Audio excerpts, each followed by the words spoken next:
వాళ్ళు ఏ మతానికైనా అన్ని మతాల వాళ్ళు ఉన్నారు నా స్నేహితుల్లో, అన్ని కులాల వాళ్ళు ఉన్నారు నా స్నేహితుల్లో. కానీ మా స్నేహానికి కులం అడ్డు రాలేదు, మా స్నేహానికి మతం అడ్డు రాలేదు. అది భారతీయత. ఈ భిన్నత్వంలో ఏకత్వం కలిగిన అద్భుతమైన భారతదేశంలో దేవుడు మనల్ని భారతీయులుగా పుట్టించడం అది మన ధన్యత, అది ధన్యత. కాబట్టి మీకు ఎన్ని కులాలైనా ఉండనివ్వండి, కులాల పేరిట విడిపోవడం తప్పు.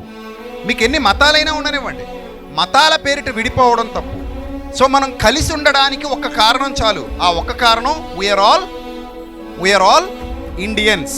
ఆ ఒక్క కారణంతో మనమందరం ఎలా ఉన్నాం? ఇప్పుడు కలిసి ఉన్నాం, ఐక్యంగా ఉన్నాం. ఇది నా దేశం అంటున్నాం. ఇది నా దేశం, ఇది మన దేశం. నా దేశం కాస్త ఏమైంది?